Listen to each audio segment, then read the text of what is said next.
This webinar is to review the tentative itinerary, and I want to share with you the itinerary that will be reviewed to make sure that you're part of that.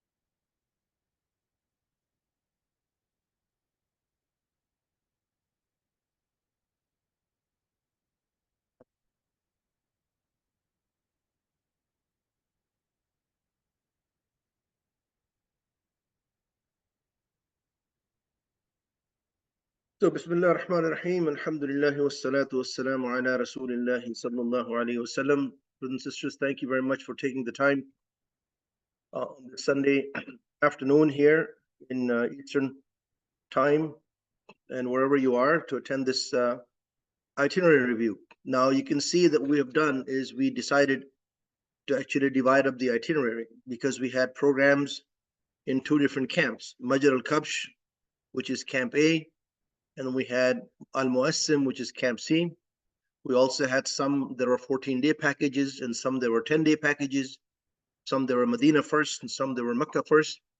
In order to concentrate on specific package, in order to actually make sure that people get specific information, because the logistics presentation that I did 2 weeks ago, they were all general presentations for those who are in either of those camps. But now we're focusing on the itinerary for specific packages. And so it'll be the package that you can most likely relate to. So today, I'll be presenting right now Majar al-Kabsh Medina first 10-day packages. Now, the reason we say make sure to attend the correct webinar is because, excuse me, is because if you attend, you're in one of the other camps, or if you're in the another package, you're welcome to attend, but if you attend this webinar, it might confuse you. So those who are in Al-Burj DS Executive A and DS Executive B and Sira Mawasim Elite, the DST2, this itinerary is pertaining to these packages. So if you're in these packages, you're in the right webinar. If you're not in these packages, you may attend, but just make sure that you don't get confused between what your package is versus what I'm going to say about these packages. I want to reiterate again, and that is the responsibility in the ownership of delivering Hajj services. The responsibility of delivering Hajj services to the pilgrims is owned by the Hajj service provider companies in Saudi Arabia. They have been given complete responsibility by the Ministry of Hajj, and that includes providing the airlines, all accommodations, whether in Mecca or Medina or anywhere in the kingdom, all transportation, whether it's train or bus, services in the camps, and much more. So that's their responsibility. And that includes Al-Burj, that includes Sira Mawasim and Abdul Latif Jameel, the three companies they're working with. And what we're doing is working with them in a supporting role, in cooperating, in delivering the services to you, the pilgrims, because the goals that we both have is to ensure that we can deliver the best possible service to you, whether it's done through either or any of the service provider. So we're there as an advisor, but we're more so as a supporting role to make sure that the services get delivered to you as seamlessly as possible. Having said that, this webinar is for educational purposes only. There are too many variables when it comes to Hajj. These variables that are out of our control, that can change, whether it's the movement from by bus or by train from one place to the other. So there are many things that could change. And again, we're there in a supporting role. And what we're saying here is that if it happens, it is part and parcel of something that is beyond our control. And therefore things may change without notice as such. So I want you to understand that this disclaimer is there for a purpose that if you look at something that I present today and say, well, this is gonna happen here and that's gonna happen here, it doesn't really happen that exactly sometimes. Sometimes there's variation. And so we're saying to you that things may change without notice because if things are out of our control for many reasons.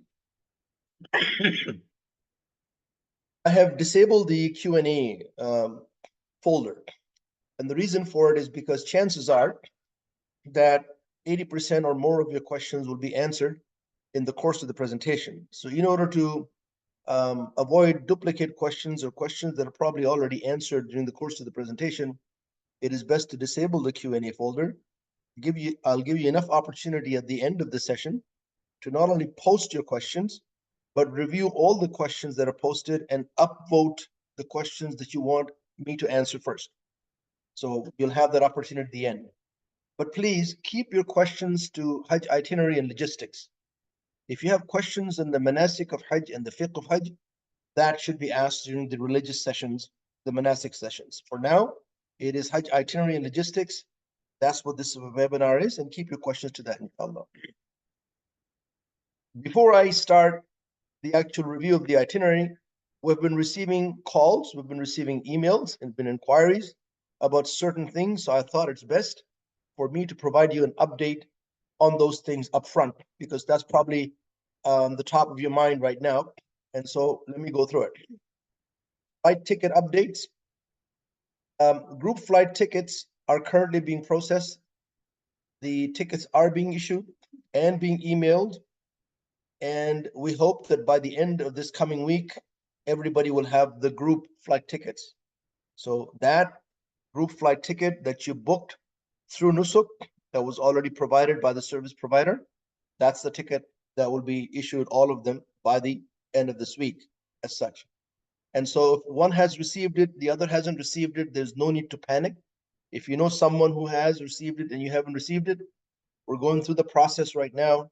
And hopefully by the end of this week, everybody should have their tickets. What I do ask you to do is to actually check your spam folder on a regular basis, because sometimes our email will end up being in the spam folder. This way, you know that you're checking your emails properly, and you should have your e-ticket by the end of this week for those who have not received the group flight tickets.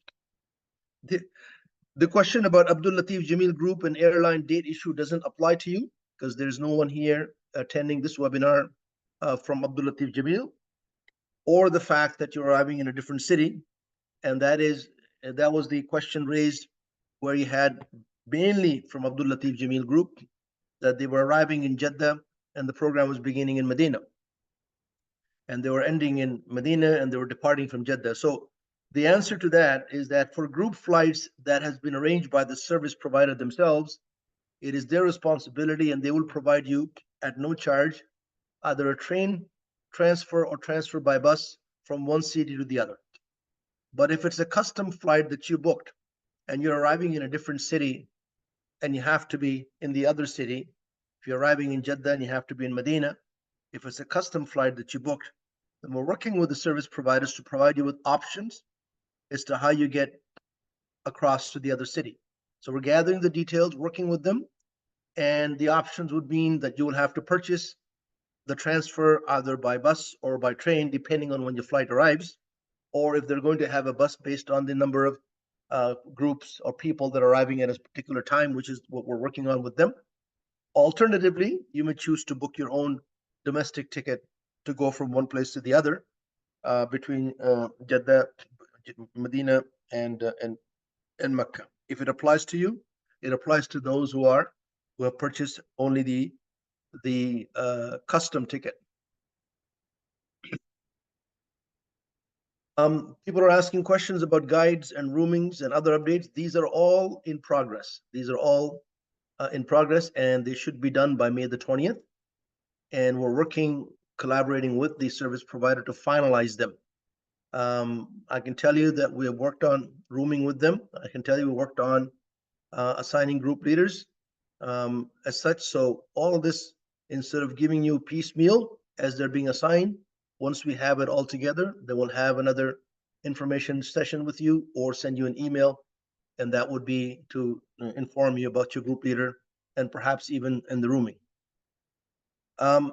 People are already receiving their visas, and there is no sequence to which the visa is being issued that we know of, nor are we in control of it, nor is the service provider in control of it. The visas are issued by the Ministry of Foreign Affairs. It is emailed to you through Nusuk. So some people have received it, others have not received it. Even in a single household, one has received it, the other has not received it. It is normal. They let them go through the process. And these are visas for those who have the passports. They are the citizen of the country from where they're applying for the visa. So those will receive the visas. And if you have not received your visas by the 15th of May, what we will do is we'll find out who such people are, and then we'll inquire through the service provider to see if they can work with Nusuk, or Ministry of Hajj can work with Ministry of Foreign Affairs to expedite this. So allow until May 15th before you get concerned. This is something that happened last year, and this is something that we worked with them last year. And in the end, everybody ended up getting the visas. I can tell you that if you have a green card or a permanent resident card, those visas are generally processed towards the end. So it wouldn't surprise me if those folks have not received their visas, but they will all come through, inshallah. And we'll be in touch with you in case you have not received your visa by May 15th. I do ask you once again, you can check Nusuk. Sometimes it says it's in progress. The status is in progress, yet you have received the visa, because the visa is coming from the Ministry of Foreign Affairs, and somehow Nusuk hasn't been updated. So look at the status in Nusuk. You should be able to see it. And also do check your spam folder, because it is being emailed to you. And so sometimes it'll end up being in the spam folder. We also received inquiries about wheelchairs, different ways the wheelchairs can be used. So we put this thing together for you. Number one, if you are dependent on a wheelchair and you have one that you use today, then you can bring your own. You can bring your own, but it implies that you'll have a family member who can assist. You cannot rely on the service provider or Dar es Salaam to push the wheelchair. Bring your own means that you're dependent on a wheelchair, but you have someone there to assist you. And we highly recommend that you bring your own. If you don't want to bring your own, or if you don't have a wheelchair, but you need it for the entire journey, the second option is that you can purchase the wheelchair. Wheelchairs are readily available in the pharmacies. I think it costs about $100. And so you can always purchase one. Again, the responsibility as to who pushes you in the wheelchair is with you. And so it is assumed that you'll purchase one and you'll have someone to assist you, someone from the family or someone that you know is traveling with you. It is not something that you can assume that the service provider or Dar es Salaam will be able to do that. There are there are those who have asked for wheelchairs when they actually purchase the package through Nusuk. These will be provided to you, and these options provided to you are based on each city. So when you land in Medina, they'll be provided to you in Medina. And so again, this is not necessarily that they're going to assist you with it. They're just simply going to give you a wheelchair, and it's being given to you on a loan basis. They expect you to return them in each city, and so forth. And so remember that first three option is you have someone to assist you, even if the wheelchair is provided, or you're bringing it, or you're purchasing it. The last option is for a handful of people that have requested that they need assistance during Hajj, and they have no one. So we're working with a service provider to see if someone can be available. Again, that someone has to be one that is also going to perform Hajj, especially if it's going to be during the manasik of Hajj. And so it's going to be on a one-to-one basis. One person can only push one wheelchair. Excuse me. We have not yet received any information as to whether or not they can have someone to push the wheelchair. As such, we're recommending that you should rent an electric wheelchair. That's the option that was used a few years ago by some of the pilgrims that traveled with Dar es Salaam. And so we're offering you that, recommending you that. In the meantime, the service provider is looking into whether or not someone can be provided to assist you. And so don't lose this opportunity. If you can drive an electric wheelchair, then you may want to consider renting this. And we have two options with it. Number one is the option from the 4th of Zulhijjah to the 13th of Zulhijjah, which is pretty well your entire 10-day package. That's about $315 US. Or from 7th of Zulhijjah to the 13th of Zulhijjah, which is basically during the manasik of Hajj, and that's 225 US dollars. So we're recommending that you take this option if you need assistance, as opposed to relying on someone being made available to you as a person, especially during the manasik of Hajj, because that is not final, that is not certain, and I'm not so sure that it will be certain or final, even though they're working on it. As far as those in wheelchair and they speak about or ask about accessibility, it is generally accessible. So you can actually go from your camp to the train station in a wheelchair. That's not an issue. The wheelchair can go in the train. That's not an issue. But there are certain areas, especially in Muzdalifah, when you're out of the train station and you have to get to your camp, and you might find it's just gravel in that area. So those who have the wheelchair or pushing a wheelchair will have difficulty. So those are the challenges you will find. But generally, you should be able to use your wheelchair. It should not be an issue using the wheelchair in Mecca and Medina and the city and going to the Haram and coming back. That shouldn't be an issue. In the manasik is where the challenge might be. Now, those who want to get a person to push in a wheelchair, but only for tawaf and sa'i, not for the whole period, not for the manasik of Hajj, only when they're going to the Haram, they want someone to actually push them in a wheelchair for tawaf and sa'i. In this case, you can rent a person and a wheelchair. And that typically happens with the group leader. So the group leader will bring the group downstairs from the hotel, and as they're progressing towards the Haram, you'll find these people there with the wheelchair standing, and he will help you with negotiating with the person, the attendant, and you will sit in their wheelchair, and the person will take you and perform tawaf and sa'i, and you pay them the negotiated amount in the end. So that's one way of doing it. The other way is that on the 3rd floor of the Haram, they have scooter rental. I think it's a very reasonable charge for the rental, but you still have to walk all the way to the 3rd floor of the Haram to be able to rent the scooters. And I also cannot tell you how long the queue will be, because it'll be a busy period, but that is an option that's also available. Our job in providing you with these options is so that you can study them, and we're here to help you and support you with the best decisions you make, given the circumstances that we find and the information that we have. However, there seems to be a deadline with respect to renting an electric wheelchair, which is something that we recommended for those who need wheelchair and assistance. And so they cannot be without an assistance, but they can drive a wheelchair. And so that, if I wait till Mecca, until you arrive in Mecca, there might be nothing left to rent. And so the company is asking that we provide the information now and purchase it now, the rentals. And so this is a form. You can see the QR code on the right side. If you bring your phone to the code, it'll bring up the form.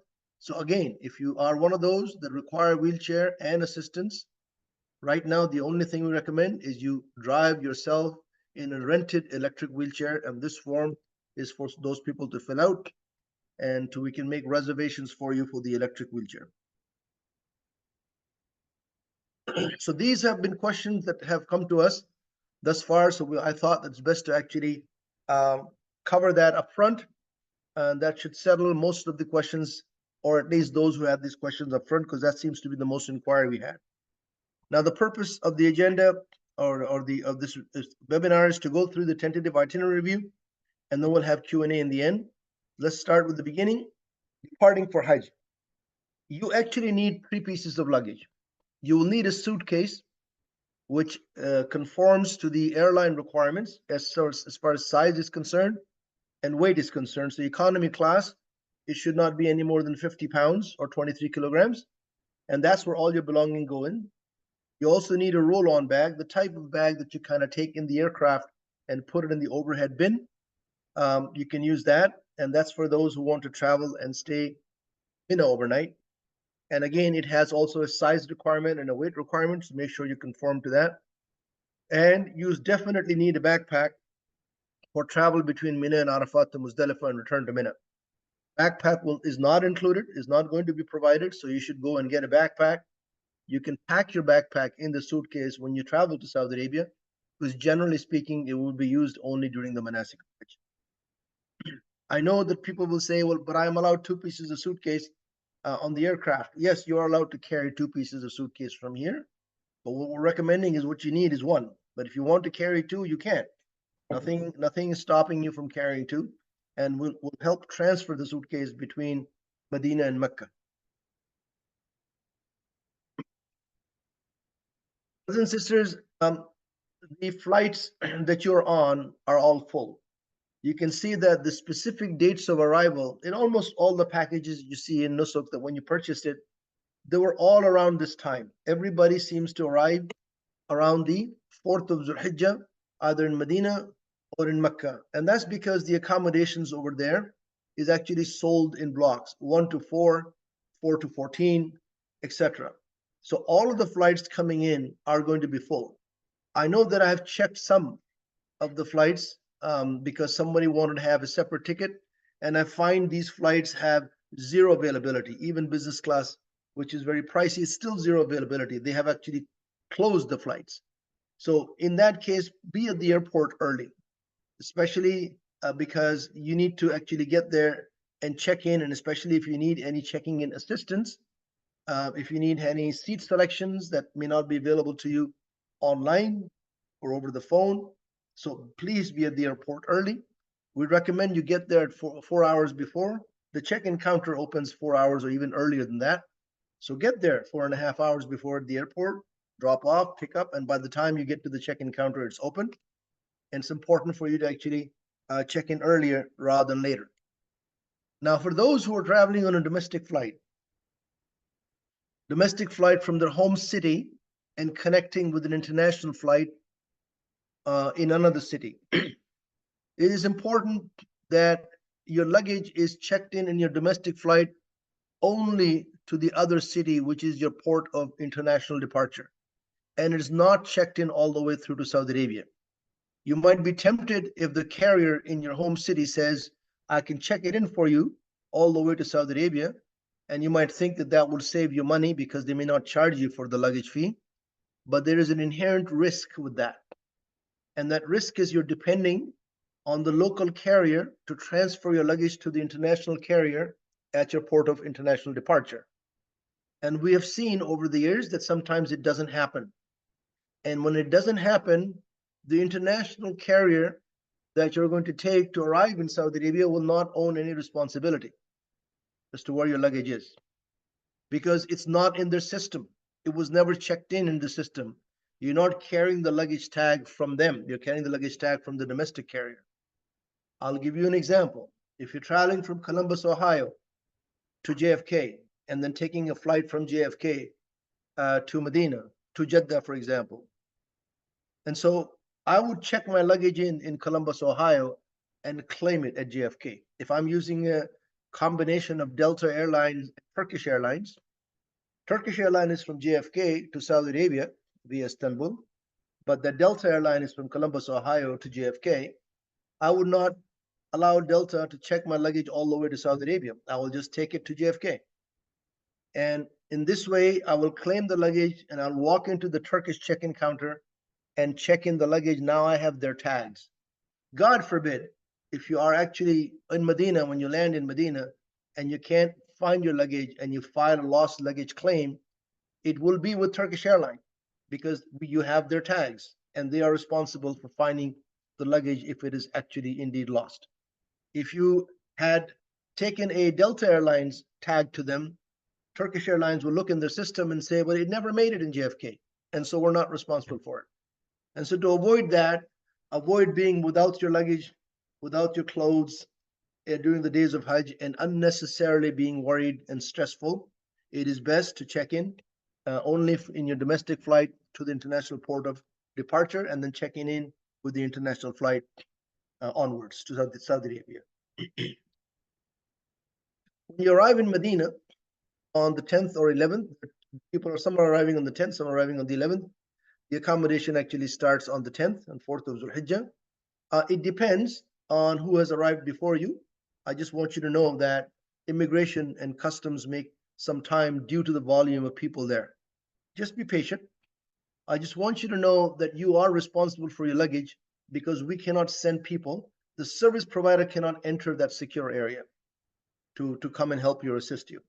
So you are going to go through passport control, and they will look at your visa. They will take a picture. They'll have your fingerprints. That's their normal standard procedure. And then you will go through your luggage claim. Make sure you pick your own bag. The bags do look alike. People do get mixed up with bags. Make sure you check the tag. The luggage carts are available, and then you can come out. Once you come out, then you'll be assisted by us working with the service provider. Should you not find your luggage, then don't come out until you file a lost baggage report with the baggage services. And then we'll take that report from you and we'll try and work with them to track your baggage wherever it is as such. Now, the last bullet that is highlighted is important. If you are carrying a permanent resident card or a green card, do not hand that over to them because there's no need for that. Sometimes people will give passport over to custom to passport control and also give their card. Please don't do that because it is required only to ensure that you can enter back in your home country, that you are a resident of that country. There is no one that will actually ask you, and if they do ask you, you are to get it right away back. So keep this with you and keep it safe because you will need it on the return trip. It will not be used in Saudi Arabia. Nobody checks for that in Saudi Arabia. Once you're out of customs, we will work with the service provider and help you to the appropriate bus. Normally, if a flight has a bunch of people that come in, pilgrims, they're in different hotels. Some are in Hilton, some are in Movenpick. We will actually separate you and have the bus go to the destination hotel. And just make sure that you carry your luggage outside and you'll be directed by the representative from the service provider. But keep your valuables, purse and the small things that you have, keep that with you. Even the small carry-on that you carried in the plane gets loaded in the bus, and then you'll be on your way to the hotel. Now, it's important for you to know this. Some people are in quad occupancy, some people are in triple occupancy, some are in double occupancy. This is the way they sold the packages on Nusuk. Now, if you walked into a hotel room, pretty well anywhere in this world, whether it's in the United States or Canada or Australia or the UK, you'll only find 2 beds. That's standard. And the 2 beds could be 2 double beds, it could be 2 twin beds, it could be 2 queen beds, but 2 beds nevertheless. And if you're traveling as a family, or if you're traveling as a threesome or a foursome, then you can ask the hotel to provide you with extra beds, and they will. But those extra beds will be temporary beds. There will be rollaway beds as such.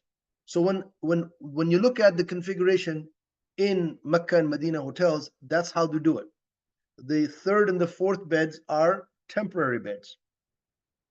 I want you to be aware for those who are in triple and quad occupancy, so that you're not surprised and shocked over there. There are temporary beds. They priced the packages accordingly. The jump in price between double and triple was small because of that.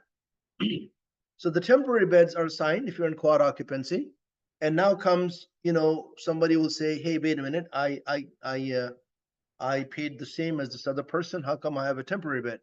Well, we don't decide who gets which bed. What we decide in a rooming is that these 4 people are in this quad room, or these 3 people are in this triple room. It is the people in the room that decides who gets which bed. So be considerate of each other. If you have somebody who is 6 feet tall and you want and the temporary bed is not sufficient, it's not that it's uncomfortable. It's not the same. You can still sleep on the temporary bed, but in that case, be considerate of each other. If you have an elderly person with you, then be considerate of that person, because Hajj is all about being together. That is the reason why Hajj is for everyone at the same time. It's not for some people from some countries. everyone at the same time. This is the greatest display of brotherhood and sisterhood in Islam. Unity in worship can be seen there, and there's a reason for it. And this is also mentioned in the Quran. وَمَا تَفْعَلُوا مِنْ خَيْرٍ يَعْلَمْهُ اللَّهُ. And whatever of good you do, Allah is aware. And this is part of the ayah of Hajj in Surah Al-Baqarah. So be considerate of others, not only because of the room and the occupancy, but throughout the trip. Be considerate of others because that is part of Hajj. Because this was mentioned in the ayah of the Quran, which starts with Al-Hajj Ashhurun Ma'lumat. Allah subhanahu wa ta'ala says, وَمَا تَفْعَلُوا مِنْ خَيْرٍ. And whatever good you do, Allah is aware. And so the good is not defined. So it could be something like sharing, giving somebody else your bed, picking up somebody's luggage who's an elderly, assisting someone in any way you can. It doesn't have to be in your group. It can be anyone who's there to perform Hajj. And it may be is that your assistance, the deed that you do to assist you, the other person, is what causes your Hajj to be accepted. So be mindful of Allah subhanahu wa ta'ala, as he mentions in that same ayah, be conscious of me, O you who understand. So that's why I'm mentioning this thing. So there's no shocker here. The second part is the same here. I actually used to do seminars for Dar Islam, and I remember flying into Washington D.C. because I wanted to prepare myself for the seminar. So I flew in the morning. It was a weekend, by the way, and I went to the hotel. It was about 10 o'clock or 11 o'clock, and they flat out told me, "I'm sorry, sir, the check-in time is 3 p.m." It was a weekend, but I had to wait for my check-in time. Most hotels will have a check-in time that starts in the afternoon. If for those who are in Anwar al Madinah Move and Pick Hotel, if you go now to their website and you look at their check-in time, it will say 5 p.m. And the reason I'm mentioning it is because you would have traveled from wherever you are in the United States, Canada, UK, or Australia for hours, maybe over 24 hours. And yet you have just arrived in the hotel and somebody tells you, "I'm sorry, your room is not ready." It's because if you arrived early, let's say you're in on the 4th of Zulhijjah and you arrived early and like at 10 o'clock in the morning, you may have to wait for your room because the room will not be ready. The hotels are all going at full capacity. Whoever is in those rooms will have to check out after the Dhuhr prayers, right? And especially those who are going to Mecca, sometimes they'll come back from Zuhr prayers, they will take the shower, they'll put on their ihram. So they're not all checking out at 12 or 1 o'clock. And then the rooms have to be cleaned. And then it's going to be made available, which is why they have a check-in time of 5 p.m. and onwards. So it varies during Hajj time, 5 p.m., 6 p.m. So be aware that you have to exercise that patience because the check-in time has nothing to do with the flight's arrival time. Nothing to do with it. The check-in time is something that the hotel manages, and it's irrespective of when your flight arrives. Now, those who are arriving on the 5th of Zulhijjah, for example, and the occupancy starts on the 4th, you already have your room. So if you arrived on the 5th of Zulhijjah early in the morning, then you will have your room right away because your occupancy starts from the 4th. So the rooms will be in the hands of the service provider to give it to you when you arrive. But the day your occupancy begins, if you come in earlier in that day, then you have to wait. We will do the best we can. We actually work with housekeeping to give priority to the rooms that have been assigned to us, to the service provider, so we can get them clean first, and then we chase the person who inspects the room to please inspect it and let them know it's available, and then we make sure that our guys can then get the keys to then be able to give it to you. So we'll speed up availability as much as we can, but be mindful that you may have to wait. The hotels in Medina, that is for these 3 programs that I mentioned, I'm talking about the itinerary. They are either in Move and Pick or the Hilton, and the purpose of this map is to show you that they are one of the closest hotels there is to Masjid al-Nabawi. Right? Masjid al-Nabawi is that white area, you can see that, and it has metal fence and it has gates, and each gate has number. So if you are in, for example, Anwar al-Madinah Move and Pick, you will enter the courtyard of Masjid al-Nabawi through gate 328, and these are sequence numbers.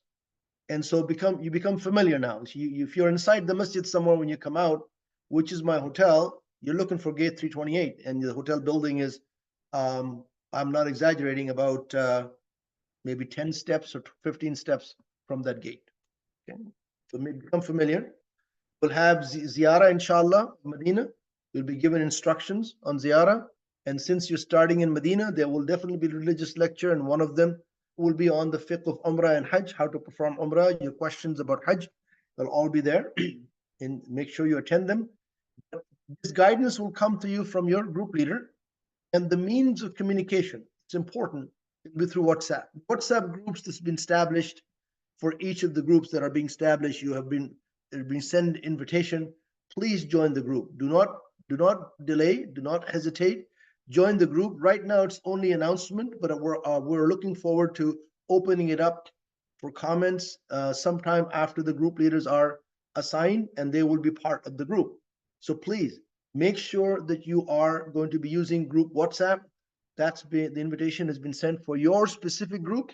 There'll be separate one for Mawasim DST 003. There'll be a separate one for Executive A and an Executive B. So make sure you're part of that group, because that's the means of communicating with you. Even though we're sharing the itinerary here, we have a one pager, we'll have a final itinerary, but the specifics, where to meet, when to meet, all specific guidance and instructions will come from that group. And that's also where you can interact with other group members and your group leader. Ready to depart from Mecca on the 7th of Zulhijjah. We will give you instructions, because we're taking the high-speed train in the evening of the 7th of Zulhijjah. We'll probably pick up your luggage the evening prior or the morning of. We'll let you know. Just prepare the luggage accordingly, because you're not going to take that suitcase with you in the train. And it is even better for the men, especially because they have difficulty handling the ihram, let alone handling the suitcase, especially those going for the first time. All you will go do is walk in the train with your hand carry luggage. Yeah, just the roll-on bag, the small one, hand carry luggage. So we want to take away the suitcase from you. As to where do you put it out, when do you put it out, so we can pick it up, or you can drop it off. That will be provided through WhatsApp by a group leader when you get there. Make sure it is placed on time. We've had people, oh brother, I didn't know, I was late, I was in the haram. They come in and they collect the suitcase and they put it on a truck and off they go. So make sure you do not delay that. Provide the information on time. Provide the suitcase on time when you're told to provide the suitcase outside your room. Then just leave it outside the room. Do it before time. If you do it 2 hours before time, nobody touches your suitcase. It doesn't get lost from that perspective.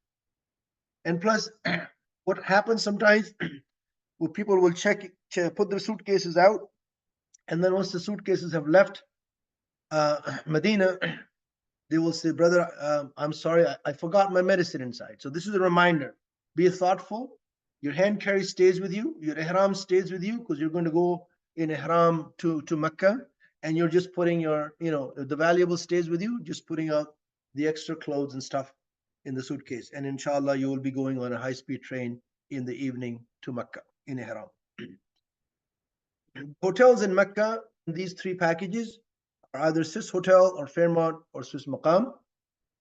So that you can see these are part of the Clock Tower building complex. That Clock Tower building complex has several hotels inside. The Fairmont is the Clock Tower Hotel. The Clock Tower is the Fairmont Hotel. And the two buildings on either side, they're both Swiss. One is Swiss Hotel Mecca, one is Swiss Maqam. And your entrance into the Haram will be from King Abdulaziz Gate, gate number 1. So it's very simple. I mean, you can't miss that in terms of being lost. Same thing, you're going to come in and you can become familiar with the direction to the Haram and return. And you will go with your group leader to perform Umrah. And then we want you to take as much rest as possible. I want you to get used to the fact that if you have 2 hours left and you're tired, but you'll say, you know what, I got 2 hours, let me just stay up.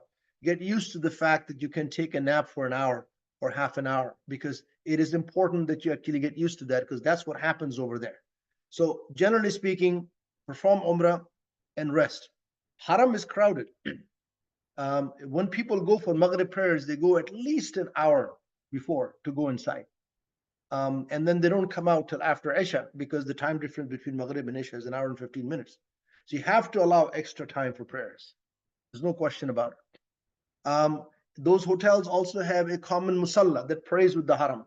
So if you don't want to go out in the afternoon for Dhuhr prayers, for example, then you can also go to the musalla and pray with the Haram. All this will be provided guidance through WhatsApp by your group leader. Now you've just come in, and Hajj starts the next day. Right? You're coming in late in the evening, performing Umrah, and the next morning people are leaving, go to Mina. Now, what do? Well, you are going to be going for the manasik of Hajj. You have two choices. You may either skip going on the 8th of Dhul Hijjah to Mina, because there is no fidya, there's no penalty for doing that. The locals do the same thing. They put on their ihram and they go straight to Arafat. They go to Mina afterwards. You have the choice by going straight to Arafat early in the morning of the 9th, or you can go to Mina because you want to adhere to every sunnah, and this means you have that choice. Either way, we'll find out from a survey that'll be sent out to you prior to the manasik of Hajj. Because if I send the survey out now, you'll probably want to know which is better. Should I do it? Shall I consult someone? And even if you make a decision, guess what happens? When the time comes, you'll say, I've changed my mind. So I'd rather send the survey out closer to that time so you can decide whether you want to stay in Mina on the 8th or go straight to Arafat. Now, your checked luggage will always remain in your room, because your room is with you. It's a non-shifting program until the end of Hajj. What you do with the valuables, even if you're sharing a room, there'll be a safe in the room. Make sure that you share the safe and put your valuables in the safe. Your passport is likely to be returned to you after, not necessarily returned to you right away. They might keep your passport at the airport, but return a couple of days later. That process has to sort itself out. But whatever valuables, credit card, debit cards, extra cash, just make sure you keep that in the safe, especially during the manasik of Hajj. Now you're ready to go to Mina? Okay. You need what? You are going to come back to your hotel at the end of Hajj. You will be in ihram when you go to Mina. So there is no change of clothes required. You're going to be in ihram in Mina. Even if you go on the 8th, you'll be in ihram. On the 9th, you'll be in Arafat. That'll be in ihram. In the evening, you'll spend the time in Muzdalifah. That will be in ihram. And then you're coming back on the 10th of Dhul Hijjah, the day of Eid, and that's the day you come out of ihram. So you really don't need change of clothes. What you need is a towel, maybe a mid-sized towel, like a hand towel or something bigger, but not necessarily a bath towel. Any toiletries that you might need, any medicine that you have, put on, and this is where the backpack comes in handy. You're just going to leave everything in the hotel room, and you're going to take your backpack, because you're just going to be there for 2 nights, either the night of the 8th of Dhul Hijjah and the night in Muzdalifah, or if you're going straight to Arafat, it's just the 1 night in Muzdalifah, because you're going to return to your hotel to change, because you have the hotel room retained during the manasik.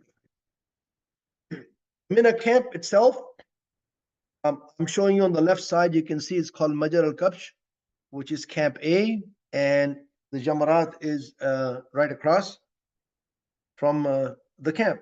It's excuse me.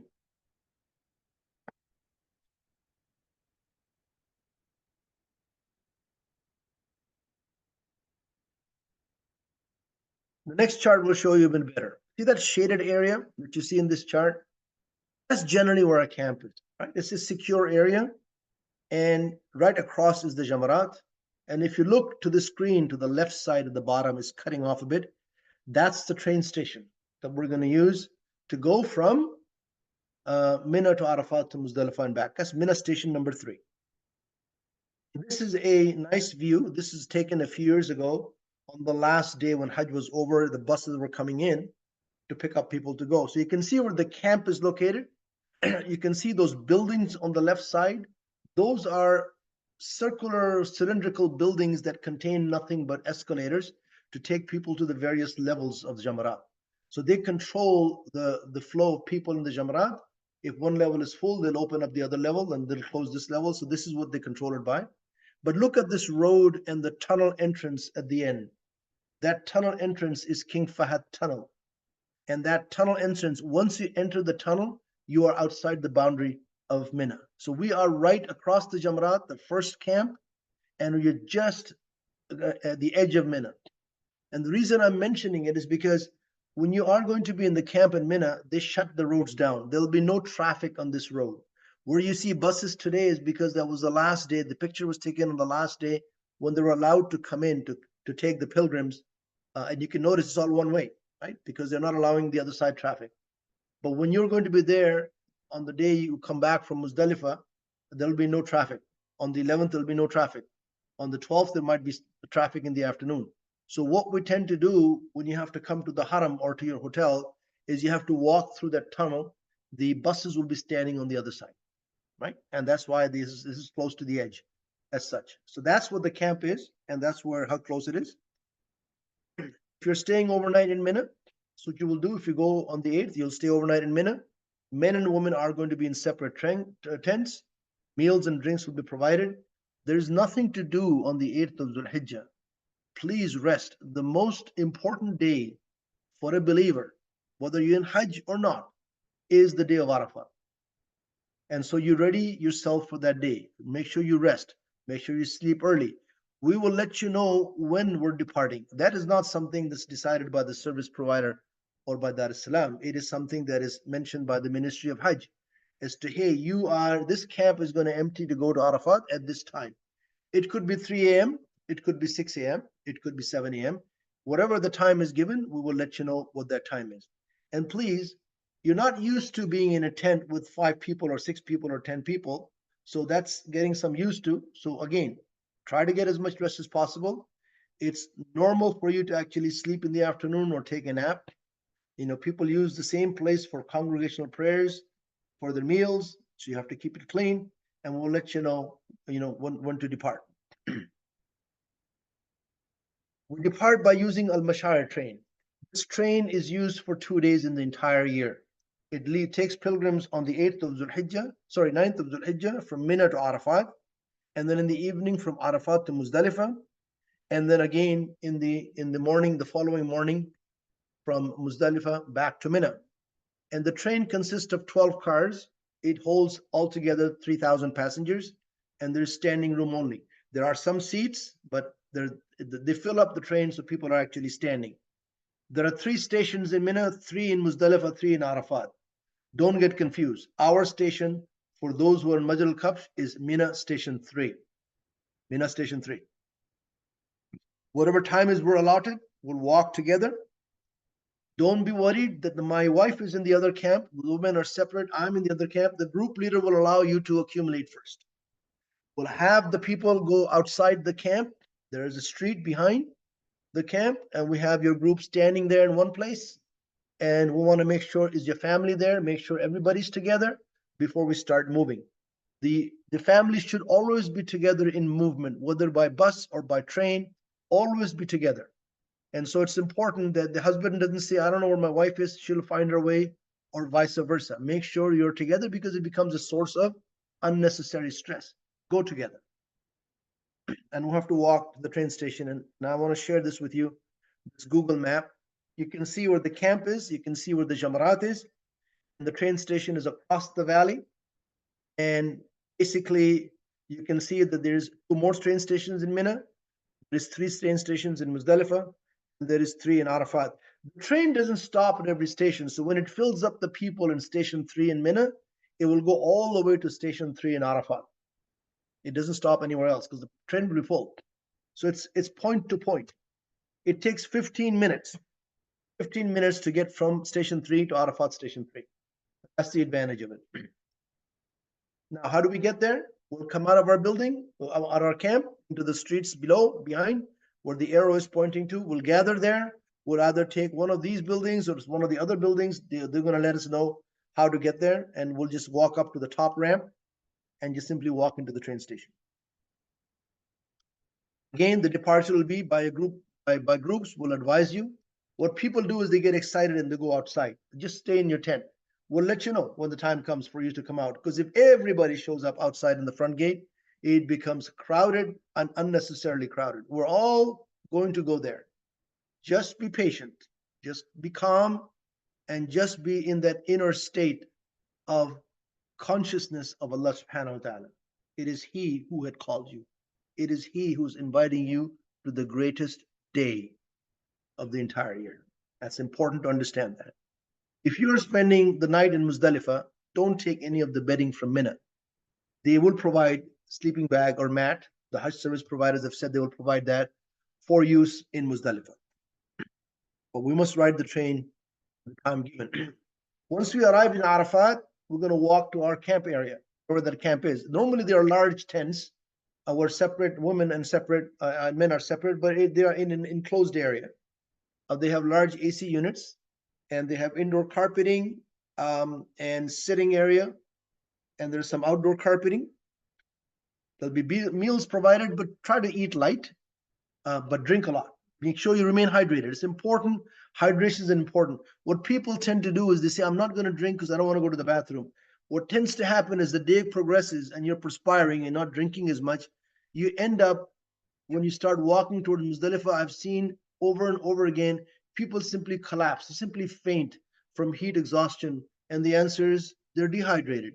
Please make sure not only hydrated, but do take that electrolyte salts that I mentioned in the logistics seminar. You take that with you, you put it in that water bottle, the powder, shake it up, and make sure you drink a few times.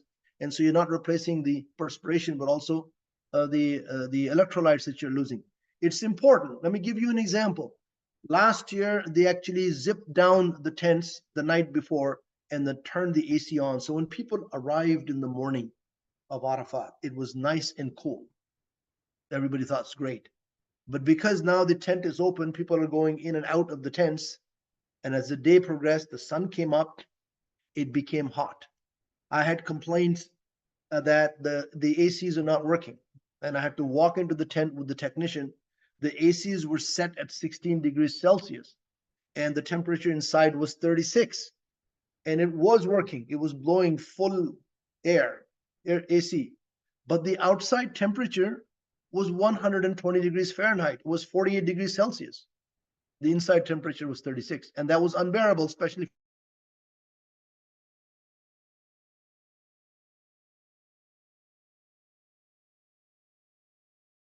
people.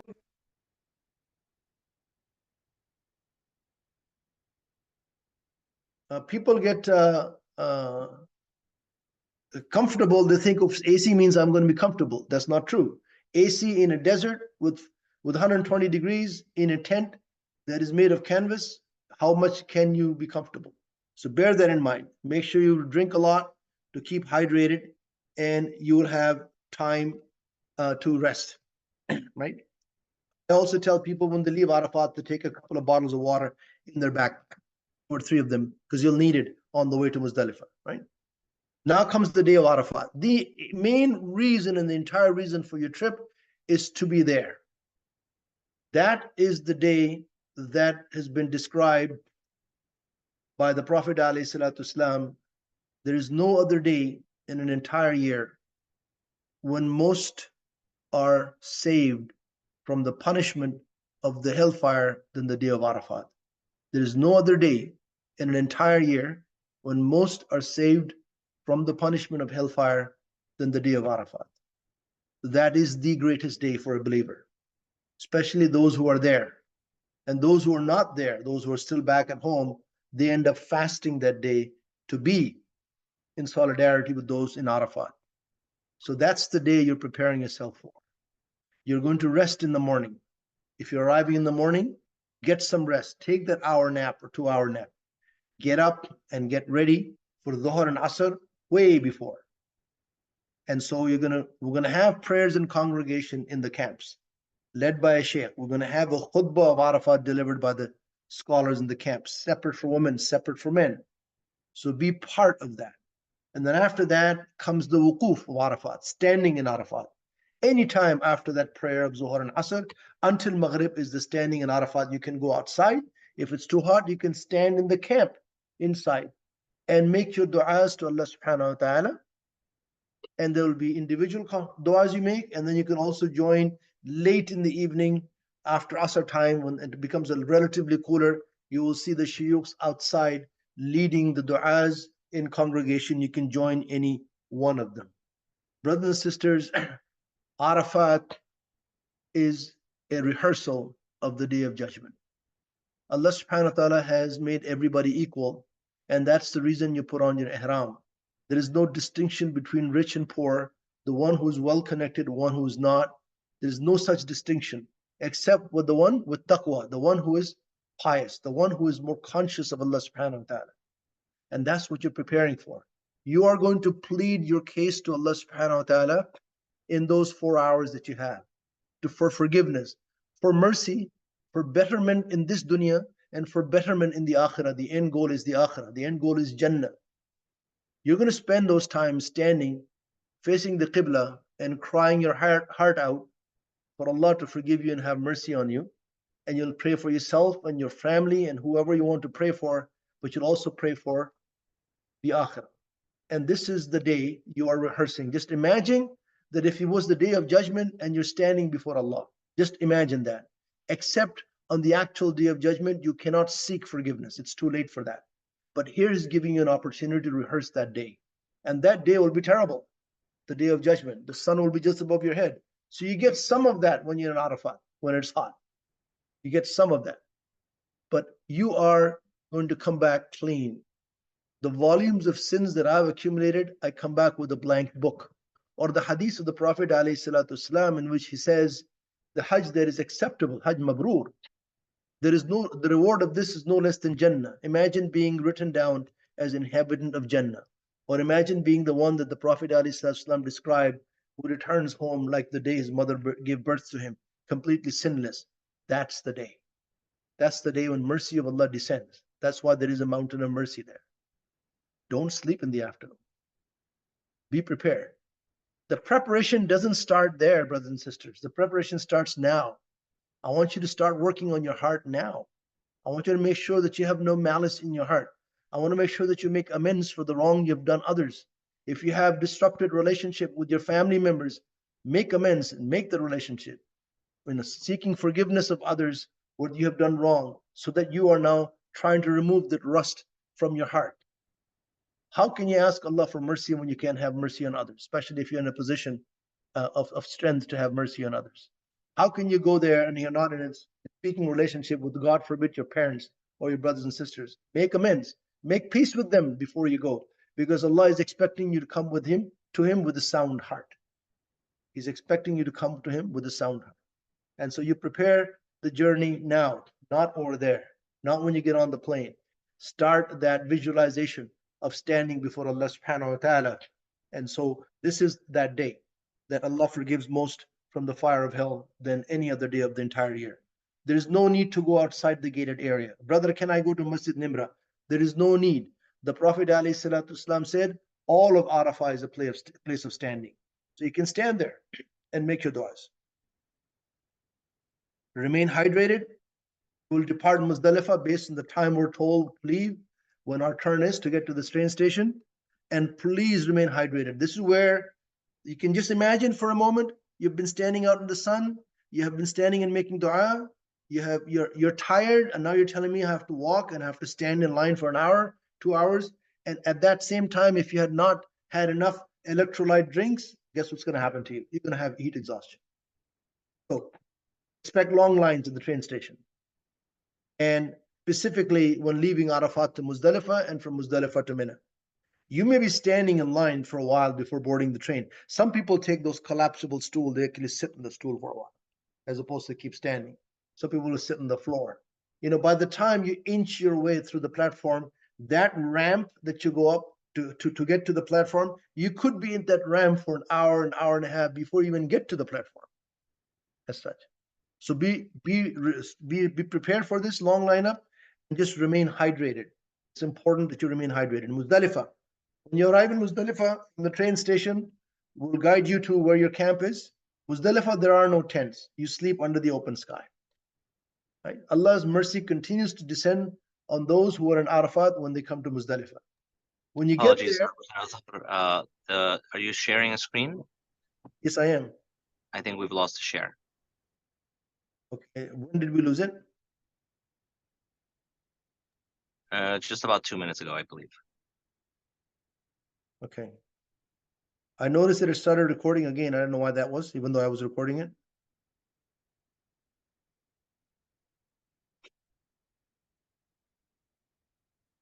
Okay. Can you help me as to where I lost the screen?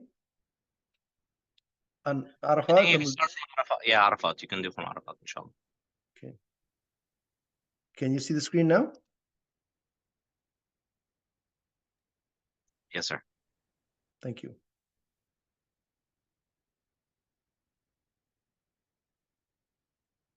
Why is it that I can't see it? Okay, here I am. Okay.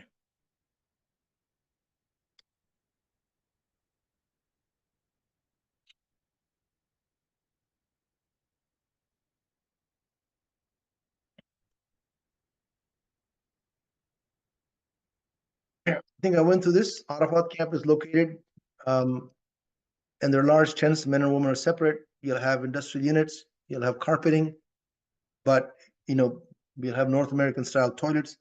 But when you get there, you rest first, and then get ready for Dhuhr and Asr, and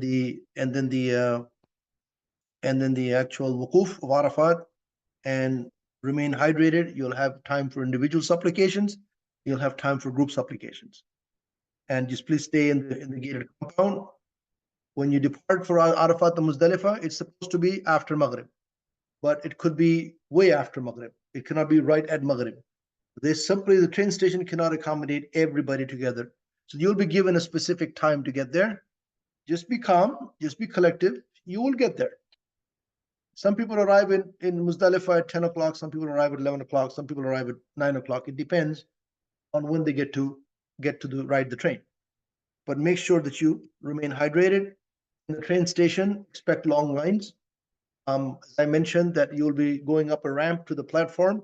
You could be inching your way to the platform. It might take you an hour and a half. And if you don't have a place to sit, then you'll be just standing there. Or some people will take a collapsible stool and use that as need be. And make sure you remain hydrated. But once the train moves, it takes 10 minutes to go from Arafat station to Muzdalifah station. And once you get off at Muzdalifah station, there will be another 10 minutes walk to actually get to your area in Muzdalifah, which is a area that is near the station. It's carpeted. When you get there, you'll make wudu and perform Maghrib and Isha prayers combined in congregation. There may not be one congregation. There might be congregation of some people that came in and are praying, and others are coming in and they'll also pray. Just join any one of the congregation, and then there'll be some meals and drink, and you then collect pebbles for Rami Jamarat.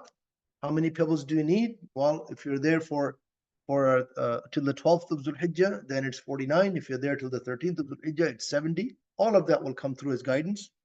And use the provided sleeping bag and mat for sleeping. What tends to happen, brothers and sisters, that when the space is provided in in Muzdalifah, it is us that actually end up misusing the space. And so we will take a space to put our mat down to sleep. And then even though the women are on the other side, there'll be some anxiety and fear. No, I can't allow my wife to be at the other side. She'll be right next to me. And then a lot of space is wasted because nobody wants to be sleeping in that area. And so it becomes difficult because we're not considerate of others. We're not considering that there'll be another group still coming. So last group comes in and they can barely find a space for them. Their space is taken up, and so they're looking for space. 2 people here, 2 people there, and so forth. As long as you're in the same area, you're okay. But please be considerate of others. We have a separate area for men, separate area for women, and I suggest to all of you that each one of you carry your phone and carry a data plan, so at least you can communicate with each other on the phone. And in my logistics presentation, I mentioned that you take a power bank, 20 milliamps power bank, and you would have charged your phone with the power bank, and your power bank itself would have been charged. And this is where you use it because there is no outlet to plug it in to charge your phone. So make sure your phone is charged, you have a data plan so you can communicate with each other. And if you're on the compound, you're not going to get lost as such. There's no need for you to actually exit the compound. All you do in Muzdalifah is pray Maghrib and Isha and collect some pebbles and sleep, get up in the morning, get ready for Fajr. And after Fajr, you'll see some people go crazy, just run to the train station. There is no need for that. There needs to be an inner calm. Some people will go to the train station and say, I'll pray over there before the rush catches me. I'll just go now to the train station. I'll pray so I can get on the train. That's not how the prayers are supposed to be. You're supposed to be at peace and tranquility. The Prophet ﷺ prayed Fajr in the early part of Fajr, and then he stood there and made wuquf, just like he did in Arafat. He stood there making dua in the direction of the Qibla until it became bright, and then he moved. So if you find that you're standing there for half an hour after Fajr, almost half the camp will be gone. Right? So that's what I tend to do. I tend to wait until we're calm and collective. We made 5 minutes extra dua, and then when we leave, we get everybody together and walk to the train station. Now, there'll be two departures from Muzdalifah. Wajib is that you stay till after Fajr. That's the wajib. However, the Prophet ﷺ did make exceptions. He allowed women, children, elderly, weak, and the sick, as well as those who were serving the Hujjaj, to leave in the middle of the night. Middle of the night means after half the night has passed. So you will see there will be two separate departures. There will be those who say, I'm going to leave after half the night. So they'll come in, they'll pray Maghrib and Isha, they'll have something to eat, and then they'll probably take a nap or just stay up. And then once it's past the midnight, they will go with the group that's leaving to the train station and taking them to the camp in Mina past half the night. And there'll be those who will stay till after Fajr. So make sure you're in one of those two, not in between, because we have people who will say, no, I'm going to stay till after Fajr. And after the group that has left in the middle of the night, half an hour later, some people will say, no, I changed my mind. I like to go now. Well, there'll be nobody there to guide you then. If you have not gone with them, the remaining guides are waiting for those to go after Fajr. And so we divide up the guides accordingly and make sure you're in the right group. Once you get to Mina train station, which is on the left side in the screen, then you'll walk through the ramp, and the ramp will take you through the Jamarat. And so you throw the 7 pebbles in the last Jamarat on the day of Eid, and then you walk back to your camp in the direction that is shown. You come after the last Jamara, you don't go straight, you don't go left, you make a right turn. And you make a right turn, and one of those two circular buildings on the right side, you'll take those. Further instructions will be provided to you on your WhatsApp, and you come down, and then you go on to your camp. That's the day of Eid.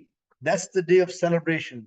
That's the day you change the talbiyah, labbaik Allahumma labbaik, here I am, oh Allah, here I am, labbaik la sharika laka labbaik, here I am, there is no partner with you, here I am. That presence of yours in responding to Allah's call, and when you're in Arafat and you responded to his call, then turns into celebration of Allah subhanahu wa ta'ala. Allahu Akbar, Allahu Akbar, Allahu Akbar, La ilaha illallah, Allahu Akbar, Allahu Akbar, walillahi alhamd. And why shouldn't I show gratitude after he has cleansed me of all my sins? Indeed, Allah is the greatest. And so that turns into the Eid celebration. You come into your camp. Now, all of you have your hotels in Mecca. So some point in time, we'll take you from the camp back to your hotel that morning.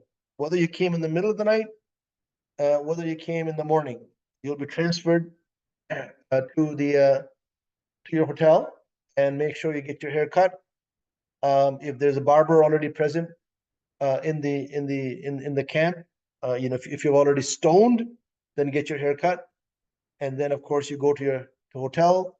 You can then shower and change into clothes, get some rest, because you'll be coming back afterwards to Mina. So transportation during the manasik of Hajj for Tawaf al-Ifadah is on buses. So you'll perform Rami Jamarat, as I mentioned, in the morning, transfer to the hotel, but you must return back to Mina camp before Maghrib, because it is wajib for you to spend at least half the night. So while you're there, you can perform Tawaf al-Ifadah. Or if it's too crowded, or if you're too tired, you can postpone performing Tawaf al-Ifadah on the 10th of Zulhijjah and do it when you return back. So you're back in the camp at Maghrib time, and the early morning, after midnight, you're back in the hotel again. Right? So first time you left the camp to the hotel is when you came from Muzdalifah. The second time, and then you came back to the camp at Maghrib or before Maghrib, and then you left again at midnight. So when you go there again at midnight, that's when most people end up doing Tawaf al-Ifadah, right? Because they just come into the hotel, make wudu, go. Haram will be relatively empty at that time because most people will be in Mina. And so you go make Tawaf al-Ifadah and get some rest, get some sleep, and then After Asr, you'll be brought back to the camp because you still have to throw the stones on all three Jamara on the 11th of Zulhijjah. So you'll come in and throw the stones, and this time you're not going to go back at midnight. You're going to spend the night in the camp. And the next morning, you perform Rami Jamarat next day, and then you will end your manasik of Hajj on the 12th of Hijjah and return to your Makkah hotel. Okay. As far as going to the Jamarat is concerned, it could be crowded at times. You just simply follow the group leader's advice as to when best to go. Don't go individually. I don't recommend anybody go as individual. And it's simple. You come out of your camp, you take escalator number 1 to the appropriate level that is open, walk through that ramp into the small Jamara and throw 7 stones, make dua. The middle Jamara, throw 7 stones, make dua. And the last one, you throw 7 stones, you do not make dua, and you come back. All of this will take 45 minutes maximum. And you're back in your camp. Such. As far as return is concerned, it depends on when your flight is. You will have your stay in the hotel on the 12th night. On the 13th, if some of you are returning on the 13th, you'll basically perform your tawaf al-wada based on your return flight, and then you transfer you to Jeddah airport for your return flight. Everybody, inshallah, will be provided with a 5-liter complimentary Zamzam to carry with them back home, and it'll be pre-packed. It has to be checked in. You do not put Zamzam in your suitcase, and there'll be no charge for this on the first point of arrival. I should tell you, this is all based on the General Authority of Civil Aviation's approval. So sometimes you'll find the airline refuses to take Zamzam because you have mixed airlines. I've seen that happen, so don't be surprised. We will provide you with a complimentary, and the airline will say, I'm sorry, you're going from here to Istanbul on Saudi Airlines, and then you're taking Turkish Airlines, will not carry your Zamzam, but they will not transfer it in Istanbul. So it is General Aviation Authority is the one that controls this. They are the ones that have the rules. But if you're coming in on a single carrier like a Turkish airline or Saudi airline directly into the States or Canada or UK, then you'll be able to take Zamzam to your first point of arrival, which means the port of arrival. If you're now taking a domestic flight after you arrived in your home country to go to your home city, then that Zamzam can be charged by the carrier. In some cases, you tell them it's holy water and they will allow it at no charge. You can also bring in dry dates, make sure that it's packed, and you declare it with custom. They all know what Zamzam is, they all know the dates is, and they all know that people bring that when they go for Umrah and Hajj. And that, brothers and sisters, concludes our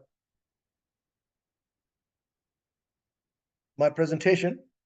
I will now open up the Q&A, and I have done so. And now you can post your questions, and of all the questions that you see over there, you can upvote those questions.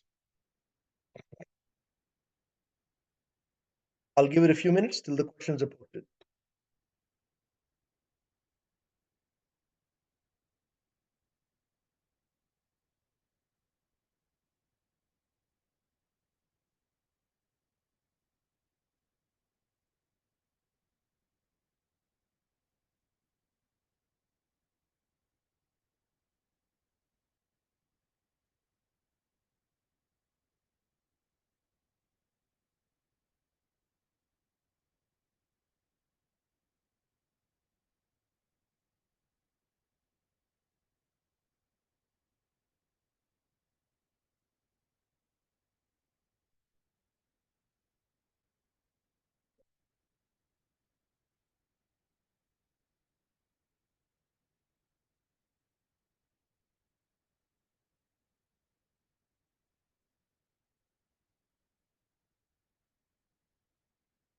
Please vote on the questions.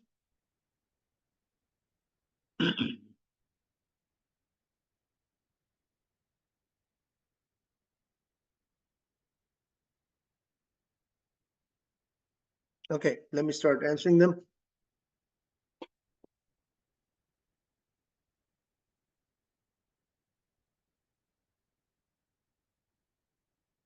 Please post your questions. We'll lock the questions again in 1 minute. This is not open-ended because I know the questions will not come to an end. Please post your questions, and we will actually stop the acceptance of questions in about a minute. I sure don't know what happened in the middle there, because I noticed that it started recording again, so maybe the recording is in two pieces. We'll sort it out, inshallah.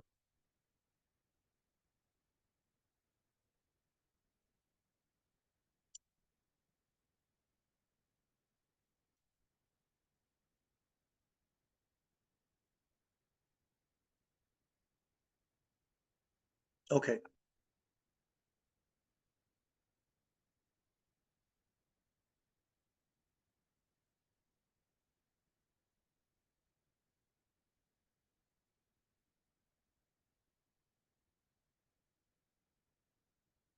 Okay, brothers and sisters, I'm going to close the ability to submit questions now, and I'll start answering them, inshallah.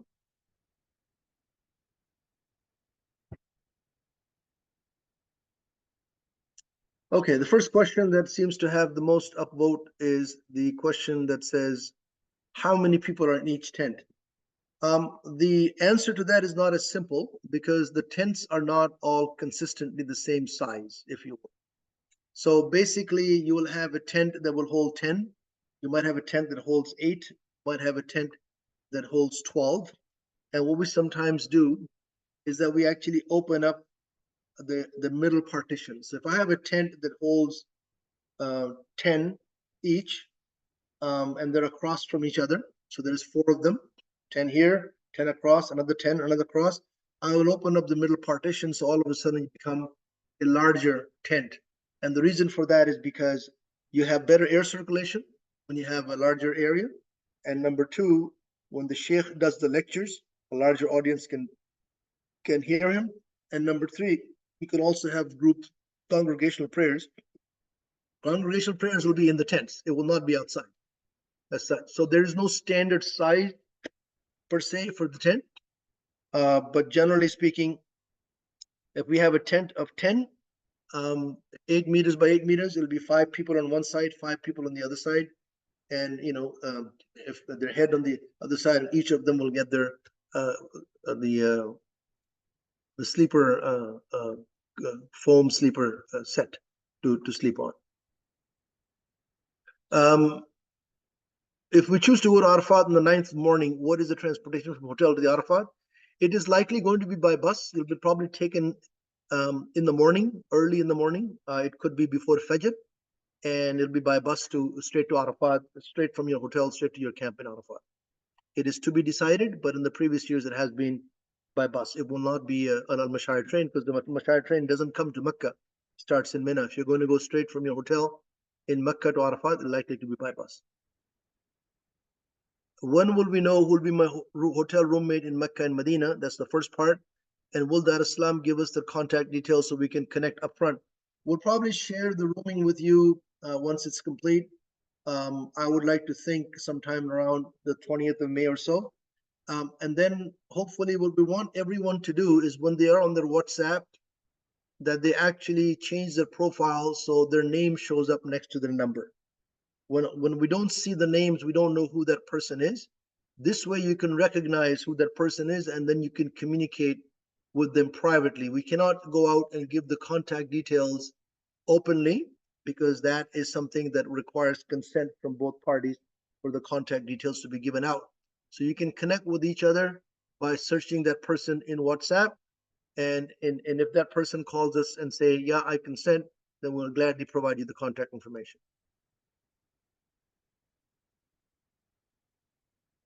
Assalamu alaikum. How will transportation be ensured between the airport and the hotel, and from the hotel to the airport for customized flights? So if you have customized the flight through Al-Musafir, when you book the package, and that is through Al-Musafir, then that transportation will be provided by the service provider. If you have chosen the transportation, the flight through Al-Musafir, that'll be the service provider. If you have chosen your own flight and ignored everything that is in Al-Musafir, the group flights and your own, then we will see what the service provider options will be given to you, and then you'll have to choose one of those options to actually get transportation from the airport. to the hotel.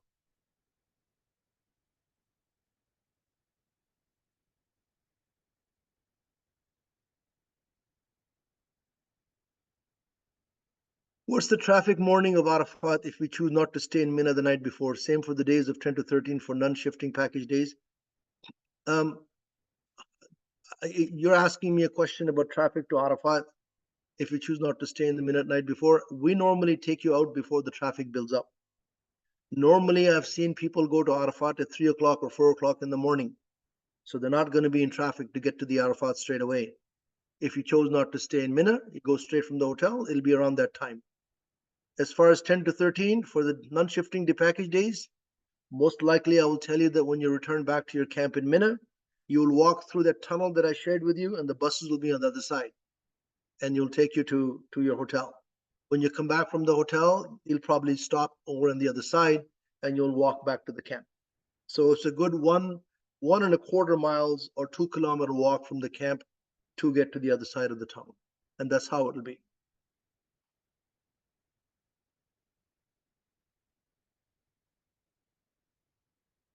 Do they keep our passports in the airport? If so, if we arrive in Medina by plane and leave from Jeddah, how will we get the passports back?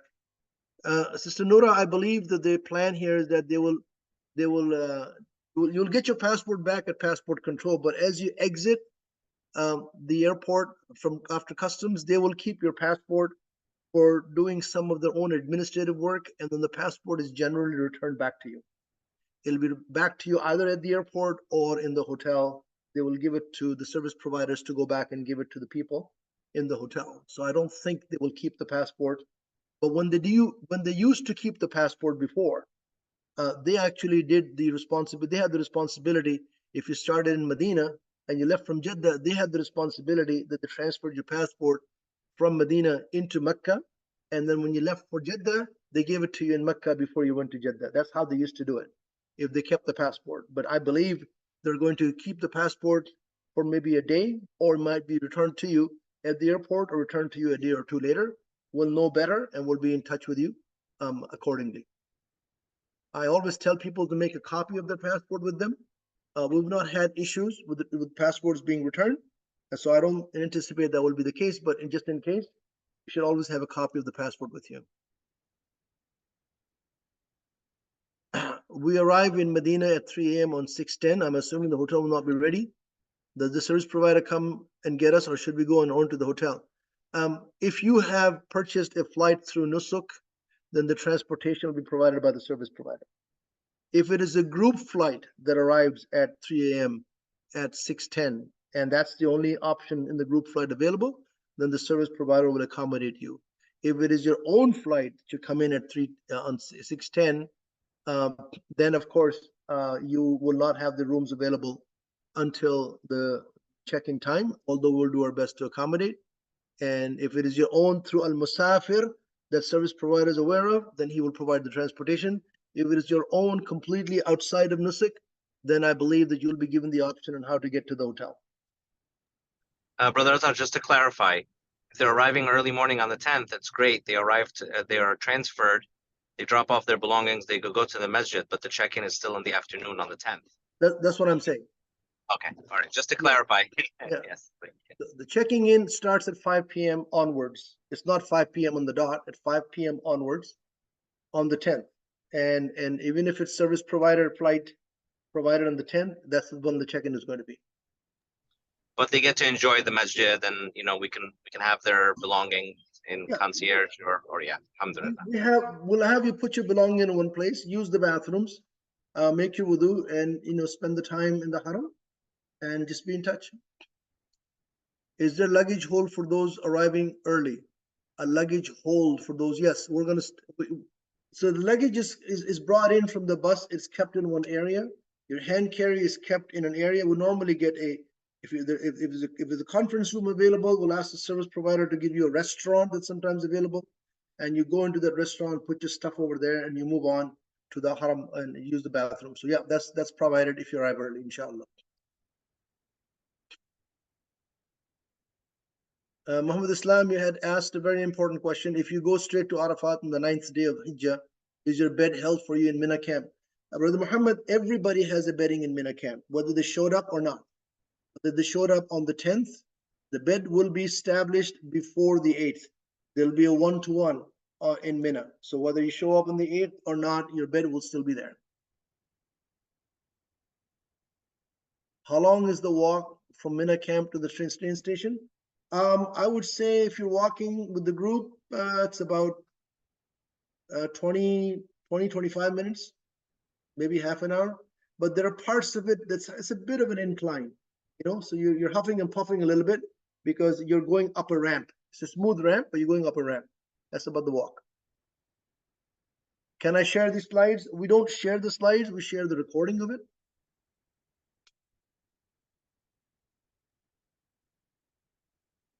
I've already answered the question. You can definitely leave your luggage in the hotel and do your own things if the rooms are not ready. Okay, so can we download the Nusuk app but wait to create an account until we have the SIM, since it requests a phone number for verification? You can download the Nusuk app, and once you receive the visa, you can register. Now, if you choose to use the SIM over there for verification and not use your own, I believe the verification, if I'm not mistaken, is sent by Nusuk to your email address.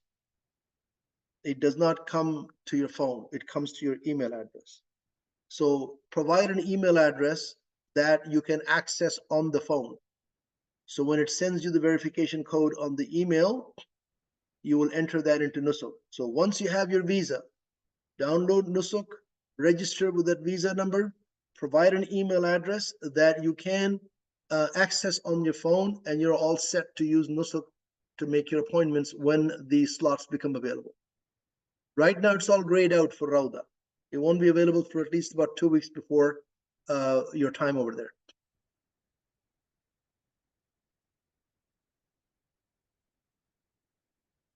Do you have any facility to store refrigerated insulin, Ozempic? So what you do is obviously you're going to carry something with you, some sort of an ice pack for the med while you're traveling by air. The hotels do have fridge in them, so you'll keep them in the fridge while you're still in the hotel. And when you transfer by train to Mecca, you'll have it again back in the ice pack. And when you get to your Mecca hotel, it'll be back in the fridge. And depends on how frequently you're using it.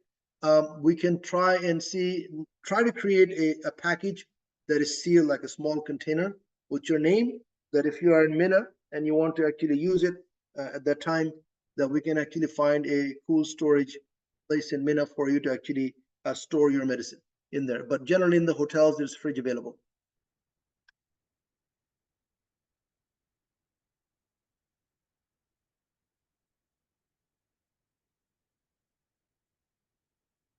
Is there any chance to upgrade the room from triple to double occupancy? I believe that when we last had the discussion with the actual service providers and introductions, I believe they said that the sales were still ongoing, and once it is complete, they will consolidate and they will let us know. I can tell you thus far, the information is that there's nothing available. And that's all we know at this time, that there is absolutely nothing available for upgrade in either a triple to a double or a quad to a double or any other way, because I believe they actually increased the quota. They actually sold far more than the quota was because of the demand, and I believe they end up occupying the hotels.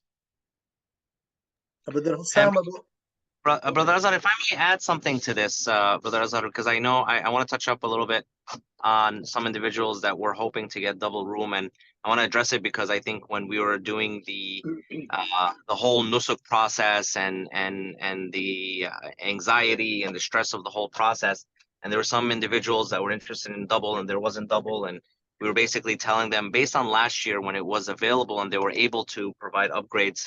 I was basically guiding individuals to say, listen, if you've made the decision, if you prayed istikhara and you decided you want to go for Hajj, just book something that you can, and then we can do our effort. So I just want to clear and make it very clear to everyone that, apologies if some individuals were under the impression that I had promised anything or we promised or guaranteed anything, but I'm pretty sure that wasn't the case. I know there's high expectations of Dar es Salaam, and of course, this was the case last year, that there were upgrades.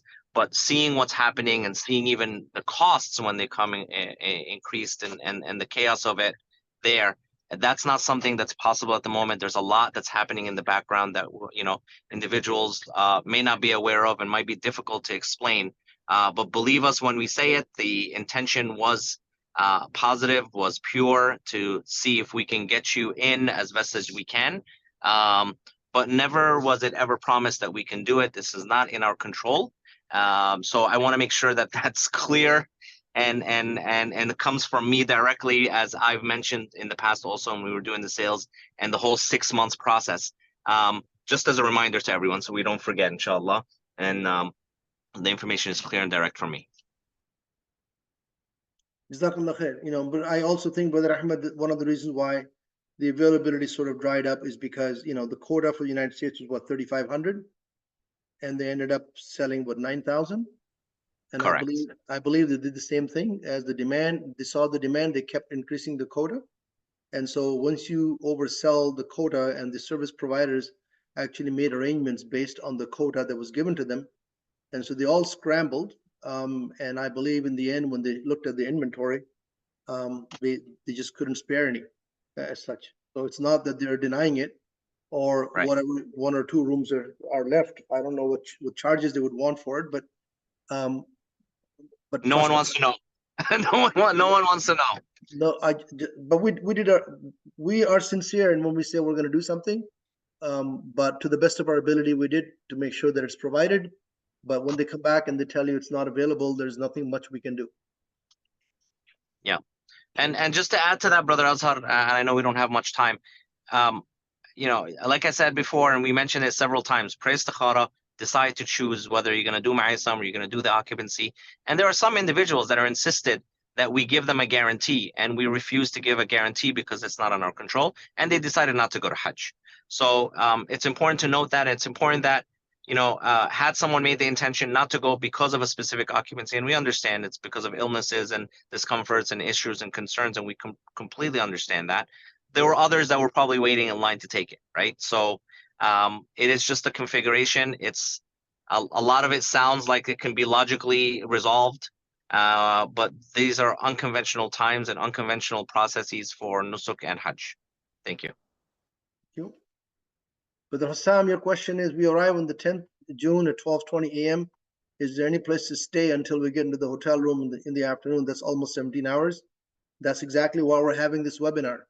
So we don't want to give you any false hopes. We can tell you that we'll do our best we can, but the check-in time is 5 p.m. onwards. But there is no place to stay per se. In other words, if you're looking for a room for a bed to get some rest, you won't get that as such unless the service provider makes the rooms available earlier, and they're not promising that. The check-in time is the check-in time. If they can get it earlier, I'm pretty sure they will accommodate. If you're coming in at 12:20 a.m. on the 10th itself, all we can do is we can provide a place for you securely leave your luggage. And some people will probably make wudu and go to the haram, and some people will actually take a nap in the haram. Nothing stopping you from, going there after Zohar prayers and sleeping till Asr prayers. There are places to make wudu just in the courtyard of the haram. So go get your nap, get up and go and make your wudu and go back in again. That's the only way I suggest that you can do, or you can enjoy the haram. But I don't think there'll be room available to stay until your room is ready. That won't happen. I think I already answered your question, Amdad Al-Chowdhury, as to what to do if you come in early. Again, Sister Sadia, I just answered the question. You're coming at 4 a.m. and hotel will be available in the evening. What do you do? When will we know our guide and group leader? Will there be scheduled session with the group leader? Yes, we're recommending the group leaders introduce themselves, first of all, on WhatsApp as such. And for those of you who are in this webinar, so we have group leaders and we also have program managers. So the Majar Alkabsh 10-day package will be managed by myself. So all these packages that you saw that I present, I'll be overall managing it, and I'll be probably managing one of the groups directly as well. So it will be introduced to you, I believe, by May 20th at the latest, because we're actually sorting it out with the Hajj service providers. Once they've been assigned, some of the group leaders have not received their visas yet. So once it's been assigned, then we'll definitely introduce you to the group leader. Will Rhoda with visit clash with tours with group? How do you plan that? Your question is valid. I mean, we have that issue already even now when we go for Umrah, for example. I can tell you that the best time to look for Rauda is going to be in the evening. If you do it in the morning, and that's the morning of the ziyarah in Medina, then you will have to make a choice. Is it the Rauda or is the ziyarah? It cannot be both. But what the sisters tend to do is they tend to make it in the evening, and if you have a choice, sometimes you don't have a choice. And so you have to make that decision. But sometimes when you do have a choice, in the evening, if I were to choose it in the evening, I would choose at least an hour after Isha prayers, at least an hour after Isha prayers, or even 2 hours after Isha prayers, so that you have some chance to go. It'll be a huge lineup as such. So to answer your question, yes, it could clash, but most of our activities will be in the morning. Most of the activities will be in the afternoon. For example, lectures might be after Asr, could be after Dhuhr, and you'd have to make the choice when you see a conflicting events as to which one to attend.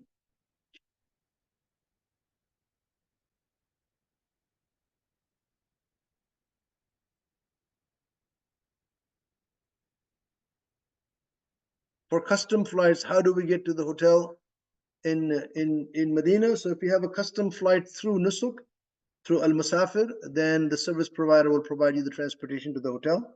If it's a complete custom flight that you did and not anything through Nusuk as such, then of course it's not that difficult.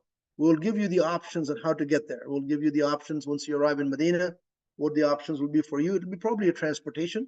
Airport to hotel is about half an hour, and there's transportation readily available as to get to the hotel in Medina. But we'll be in touch with you on that, inshallah. Are electric wheelchairs easy to use? It depends. I mean, it's you sit on it and you have the knob to navigate through.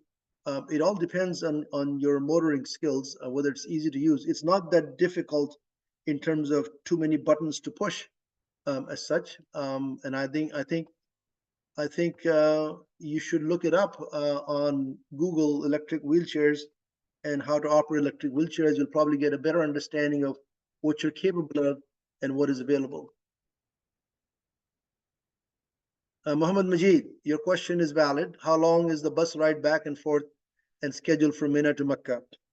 The actual distance, I could walk there in an hour and 15 minutes between Mina camp and Mecca, using the pedestrian walkway, not the streets. Streets are longer. Streets will take more time. But when you say how long is the bus ride, the distance is not the issue. The issue is the traffic. So when there's traffic, then it could take an hour and a half. It could take 2 hours. And then on top of it is a 20-minute walk. So it all depends on the traffic. It's not simply a matter of, oh, it's in a half an hour ride. The distance is not the issue. It's the traffic that's the issue. Brother Asif, you're asking me a fifth questions. Do you have to perform sa'i on all 3 tawafs? I would reserve that question for you to answer with the shuyukh, because you have the opportunity here to perform Hajj Qiran, because you're coming in the evening of when Manasik starts, and you may remain in Ihram and not come out of Ihram, or you can make Hajj Tamattu in 2 separate Ihrams, and that has an impact on how many sa'is you make. So I would not answer your question. I'll ask you to ask the question in the appropriate webinar with the shuyukhs, inshallah.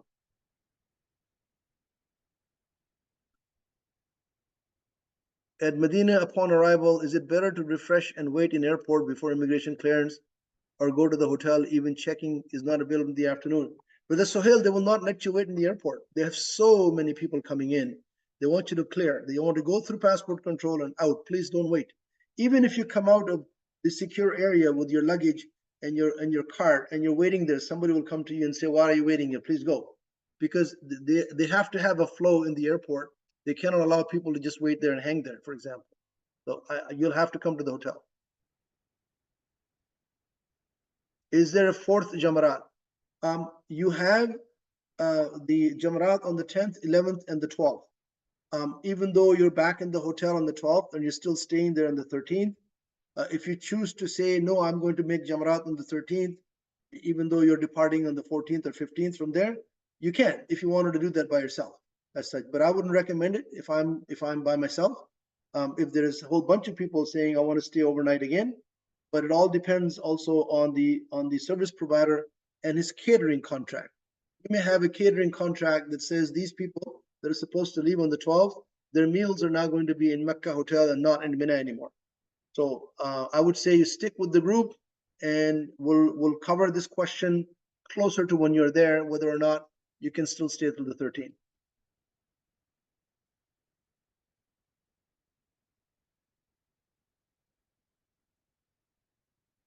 Brother Tariq, you have a specific issue with the visa and the date of birth is wrong. And again, this is not the forum for me to specifically answer your question. I would say to you, you're saying I shared the issue with Dar Islam. There is no answer. Well, Dar Islam cannot do anything. It's something that has to be done by them, by Nusuk. So all I can say is that you send that information again to the Dar Islam agent. All we can do is pass it on to them, saying, look, please take a look.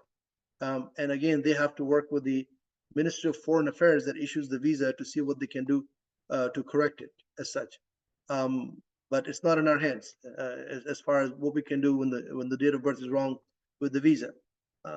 So again, just send the message to us. We'll pass it on, and we'll see how it can be fixed, if it can be fixed by them.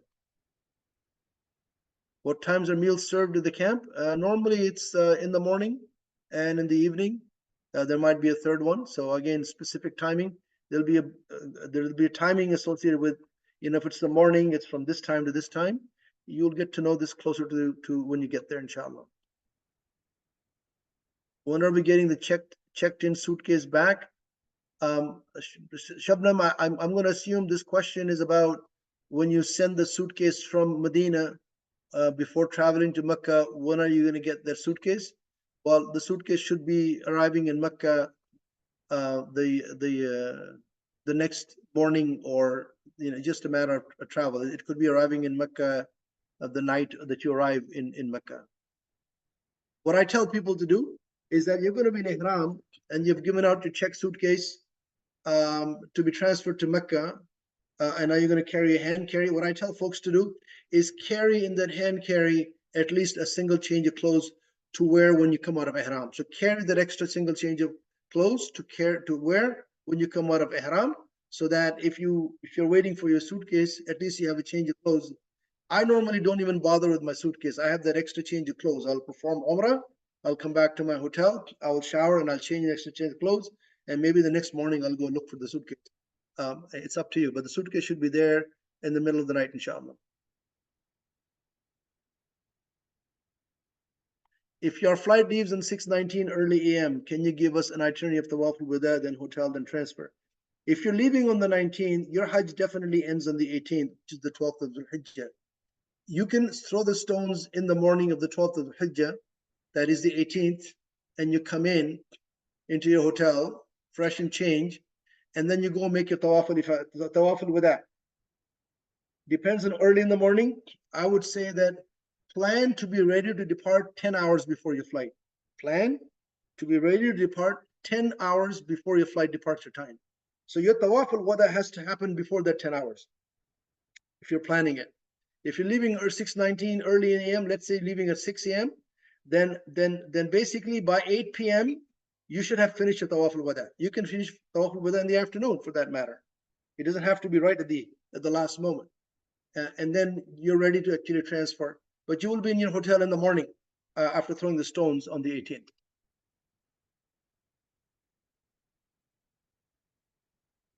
For the Sayyid Tariq Rizvi, the dates I mentioned in the itinerary are according to Zilhijjah dates, but those dates change based on moon sighting. That is true. The dates may change based on moon sighting, but we also have other means of looking at the probability of the moon sighting, and the probability of the moon sighting changing for Zilhijjah is very, very little. That's why we're relying on it. And not only that, we're relying on it because the Qura calendar, which is used by the service providers and by the Saudi government, also relies on it, and they have the same dates as the one we're presenting to you. So we're in sync with them. But when I look at other things, I know that the probability of changing dates exists, but it is very little for the month of Zulhijjah.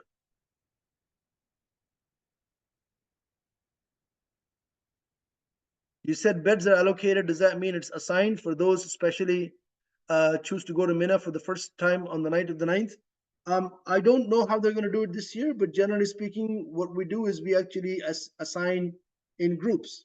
So we'll have the women separately, and there will be a bed assigned to a person. It's not going to be random. Go and pick your own kind of a thing. We normally we go out and we'll put a tag on it, and so that'll be your bed, even if it's empty.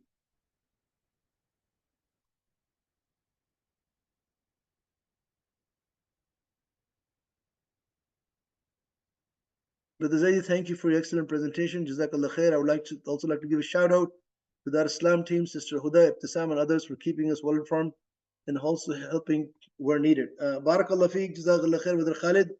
It is our sincere intention, and we've been doing this for so many years. I've been doing this for over 30 years to make sure that we can help in any way we can, because it is your Hajj, and any part of your Hajj that we help in and gets reward for us, that is barakah for us.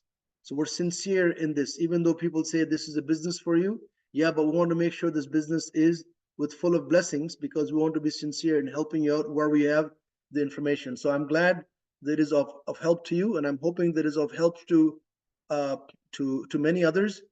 Trust me, we spend countless hours on doing this thing, and we spend minutest detail what we can and cannot.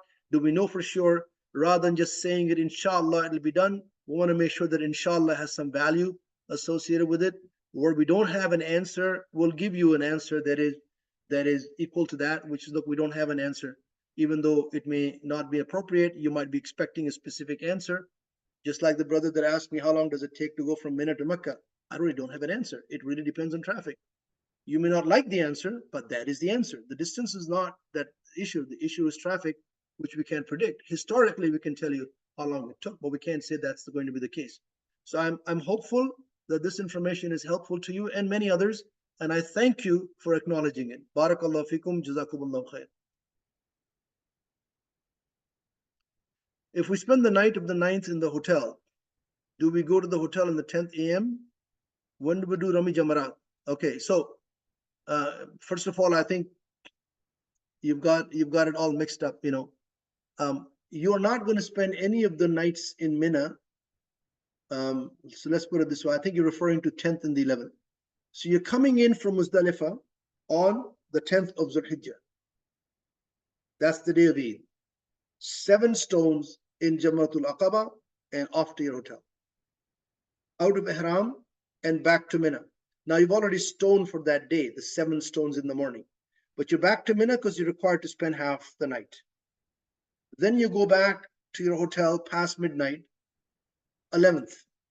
You're coming in at Asr time. I mentioned at Asr time, because now you have to throw the 3 Jamarat at Asr time for the 11th, all 3 of them, and you're back in your camp. You stay overnight in your camp, and the next morning you throw the remaining 3. That's the 12th of Dhul Hijjah, and you return to your hotel. How many times throwing Jamarat days? 10th is 7 stones in Jamratul Aqaba. 11th and 12th is 21 and 21 stones in all 3 Jamarats, 7 each. That's 3 days in a row.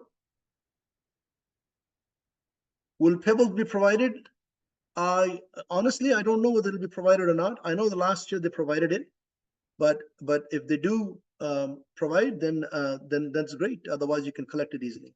Brothers and sisters, I'm going to have to call it a day here because we have another session starting in a few minutes. So I think I've asked most of the questions, and you can always watch the recording if you have any more questions pertaining to it. But remember what I mentioned partly in the middle, and that is you're preparing your heart for this journey. We cannot help you prepare your heart for this journey. You have to prepare your heart for this journey.